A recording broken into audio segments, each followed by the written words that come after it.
What would you do if you put on a mask for fun and then realized it had become part of your face? No matter how hard you pulled, it wouldn't come off, and the longer you wore it, the less human you began to feel. Imagine slipping on a mask for a costume party, a stage performance, or just as a joke among friends. At first, it feels harmless, just fabric, leather, or porcelain against your skin. But then you try to take it off, and it doesn't move. You tug, you pull, your fingers dig into the edges, yet it clings tighter, as if the mask isn't just on your face anymore. It's becoming part of you. This is the nightmare at the heart of the story, a mask that refuses to be removed, a mask that doesn't just hide who you are, but slowly changes you into something else. The legend says that once worn, the mask latches onto its host.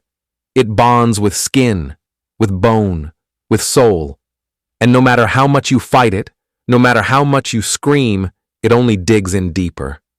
The longer it stays on, the less you look like yourself, and the less you feel like yourself. People around you begin to notice subtle changes. Your voice shifts, your expressions grow unnatural, your very presence feels wrong. But here's the strangest part.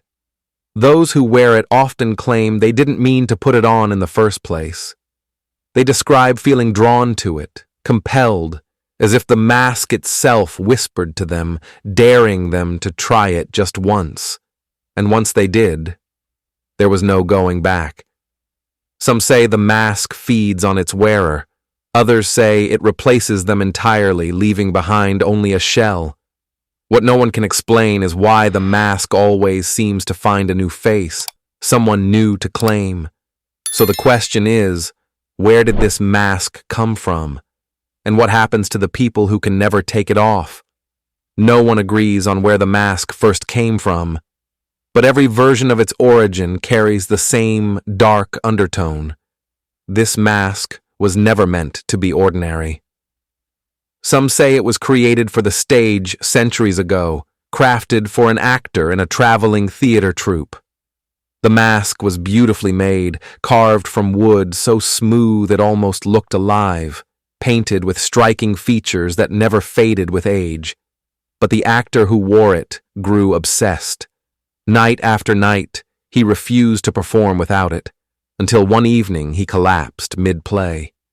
When the mask was finally pulled from his face, it had taken strips of skin with it, as if it didn't want to let go. Others believe the mask was far older, born not from art, but from ritual. According to this version, it belonged to a secret cult, used during ceremonies meant to summon or bind spirits. They say the mask was designed as a vessel, a container to trap something not of this world. If that's true, then perhaps it was never meant to be worn at all. Then there's the most unsettling story of all, that the mask was fashioned by a craftsman who worked with more than wood or leather. Some whisper he mixed bone into its design, bone that didn't belong to animals. That would explain why the mask feels so unnervingly human, why its eye holes seem to follow you, why its surface sometimes feels warm to the touch. Whichever version you believe, one detail is always the same. The mask has a history of attaching itself to people. From actors to collectors to curious strangers, it passes from hand to hand, leaving behind only fear and confusion. And once it's on someone's face, it never seems to want to come off. The first recorded story of the mask's victim goes back more than a century. It was discovered by a collector, an older man with a passion for rare theater artifacts. To him, the mask wasn't frightening at all. It was a prize, a beautiful relic of forgotten times. He displayed it proudly in his study, and guests often remarked how lifelike it looked, how its expression seemed to shift ever so slightly depending on the angle. At first, he only admired it. But over time, something strange happened. Friends noticed he spoke of the mask more and more, almost as if it were a companion rather than an object. Then one night, during a gathering, he put it on. He laughed, saying it made him feel younger, stronger, even more confident. But when the evening ended, the laughter stopped, because the mask wouldn't come off. He pulled at the edges until his skin reddened, but it clung to him like a second layer. He clawed at it so desperately that his fingernails split. Servants tried to help, but the mask held firm, as if it had fused to his flesh. The more they struggled, the more he screamed, not just in pain, but in fear, insisting he could feel it tightening. In the days that followed, his behavior changed. He locked himself away, refusing visitors. Those who caught glimpses of him swore his voice sounded different, lower, almost hollow. His eyes, once warm, seemed sunken behind the mask's lifeless holes. The man who had once been vibrant and witty now spoke in short, broken sentences, as if something else was beginning to, lower, almost hollow. His eyes, once warm, seemed sunken behind the mask's lifeless holes. The man who had once been vibrant and witty now spoke in short, broken sentences, as if something else was beginning to speak through him. And then he vanished. The study was found in shambles, furniture overturned, scratches across the walls, the mask missing from its display. No body was ever found. Some claimed he fled, too ashamed to show his face. Others whispered the mask had claimed him entirely, consuming him until there was nothing left but the thing wearing his skin. Weeks later, the mask surfaced again, this time in the possession of another collector, halfway across the country. How it traveled so quickly remains a mystery, but the pattern was set. The mask had chosen its first victim, and it would not be the last. For most people, the mask is just a story, a strange rumor, a frightening tale meant to be whispered late at night. But for those who claim to have seen it, the story feels all too real. One of the earliest accounts comes from a maid who worked in the collector's home just before he disappeared. She swore that when he put on the mask, his laughter wasn't his own. She said it echoed strangely, as if two voices were speaking at once, his and something deeper, darker, hiding beneath. She quit the very next day, convinced that if she stayed any longer, the mask would notice her too. Years later, a traveler in Europe reported staying at an inn where a masked figure walked the halls after midnight. The figure never spoke, never acknowledged anyone, just moved slowly, head tilting from side to side as if listening for something. Guests who crossed paths with it described an overwhelming feeling of dread, as though their thoughts were no longer their own. One guest said that when the figure passed her, she heard a whisper inside her head, a whisper telling her to put it on.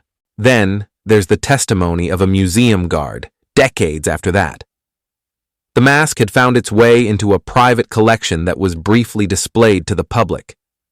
The guard said one night he heard tapping from inside the glass case, steady, rhythmic, like fingernails drumming against the glass. At first he thought it was a trick of his imagination, but when he turned his flashlight toward it, the mask's mouth had shifted. It was no longer expressionless. It looked like it was smiling. The guard resigned that very night, refusing to ever walk past that exhibit again. What makes these accounts chilling isn't just the fear they describe, it's the consistency. Different people, in different places, across different decades, all claiming the same thing. The mask doesn't just sit there, it watches, it waits, and sometimes it whispers. Not all encounters with the mask end in possession or disappearance. Some are far stranger, brief brushes with something that feels impossible to explain but impossible to forget. There's the story of a young couple who bought an old trunk at an estate sale. Inside, buried beneath moth-eaten clothes, was the mask. At first, they thought it was a costume piece, odd, but harmless. That night, they left it on their dresser before going to bed. Around 3 a.m, the wife woke up gasping. She said she felt someone standing over her. When she opened her eyes, the mask was inches from her face. Not on her husband, not on anyone, just hovering there in the dark. By the time the light flicked on, it was back on the dresser. They sold the trunk the very next day. Another tale comes from a group of college students who rented a cabin in the woods. They found the mask hidden in a closet, wrapped in an old cloth. Thinking it was funny, one of them put it on and did impressions to make the others laugh. But soon, his voice began to change. It wasn't an act anymore. He stumbled outside into the night, claiming he couldn't breathe, clawing at his face until the others pulled the mask free. When it finally came off, his skin bore strange red marks, shaped like fingers, pressed deep into his cheeks, as if the mask had been holding on. And then there are the sightings. People swear they've seen strangers wearing it on trains, in empty streets, or even staring through windows at night. Always the same blank painted features, always the same unsettling stillness.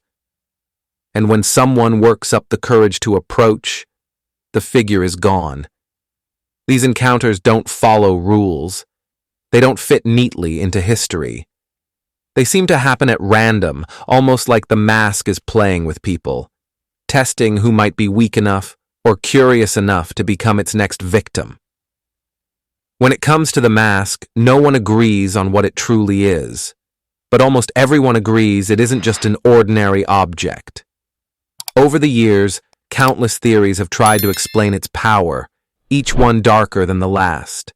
Some believe the mask is cursed. They say it was created with malicious intent, designed to punish anyone foolish enough to wear it. According to this theory, the mask isn't alive. It's more like a trap, waiting to ensnare its victim and slowly drain away their identity until nothing is left but an empty shell.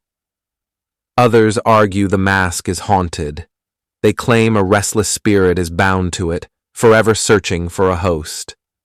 That would explain the whispers, the shifting expressions, and the strange changes in those who put it on. To these believers, the mask isn't just an object, it's a doorway, a vessel for something that desperately wants to cross over. And then there are those who think the truth is even older. Some researchers point to similarities with ritual masks from ancient cultures, masks used not for performance, but for communication with the dead. They suggest that the mask wasn't meant for human use at all, but as a tool for summoning or binding forces far beyond our understanding. If that's true, then perhaps every person who wears it isn't just cursed. They're offering themselves up as a sacrifice. The most unsettling theory of all, though, is the simplest, that the mask is alive, not cursed, not haunted, alive. A parasite that feeds on the people who dare to wear it, latching onto their faces and slowly becoming part of them. If that's the case, then every victim isn't just wearing the mask. They're becoming it. Whichever theory you choose to believe, the result is always the same. Once the mask touches your face, it never lets go so easily. So where is the mask now? That's the question that keeps people awake at night. Some say it was locked away in a museum, stored deep in a vault after too many guards refused to work near it. But there are no records of it ever being cataloged. Others insist it's hidden in a private collection, owned by someone who has no idea what they're really holding, or worse, someone who does. Then there are the modern sightings. Over the years, grainy photographs and shaky videos have surfaced online, showing a figure in the background wearing a mask that looks eerily similar. At train stations, on empty streets, even caught on home security cameras staring through windows in the dead of night. Most people dismiss them as hoaxes, but a few point out unsettling details, how the mask's features never quite match, how its expression sometimes seems to change between frames, as though it's aware of being watched. Some even claim the mask has begun circulating through online auctions, offered anonymously with vague descriptions like antique ceremonial piece or vintage theater prop. If that's true, then right now, it could be in someone's house, sitting on a shelf, waiting for the day curiosity gets the better of them. What makes the mask so terrifying isn't just its past, it's the idea that it hasn't gone anywhere, that even today it's still out there, waiting for the next person to put it on. The most unsettling part of this story is that no one truly knows what became of the mask. Some believe it's long gone, destroyed, or buried, where it can't hurt anyone again. But if that were true, why do the stories keep surfacing? Why do people in different parts of the world, people who have never met, describe the same lifeless features, the same hollow eyes, the same whispers in the dark?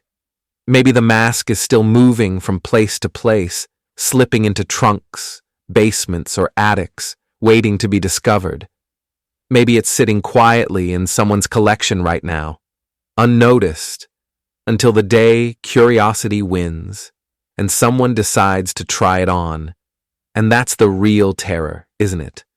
That the mask might not be finished yet, that its story isn't in the past, it's still being written. And if you ever come across an old mask with eyes that seem just a little too alive, would you dare to touch it? Would you risk putting it on? Some mysteries fade with time, but this one lingers because the mask doesn't just live in stories, it lives in fear. And fear has a way of passing itself on. If you found this story as chilling as I did, make sure to subscribe and tap the bell icon so you never miss the next mystery. And let me know in the comments, would you be brave enough to hold the mask even for a second? Or would you leave it behind and never look back? Thanks for watching. If you enjoyed this video, hit that like button, subscribe, and ring the bell for more. Let me know your thoughts in the comments. I'd love to hear from you. See you in the next one. Bye for now.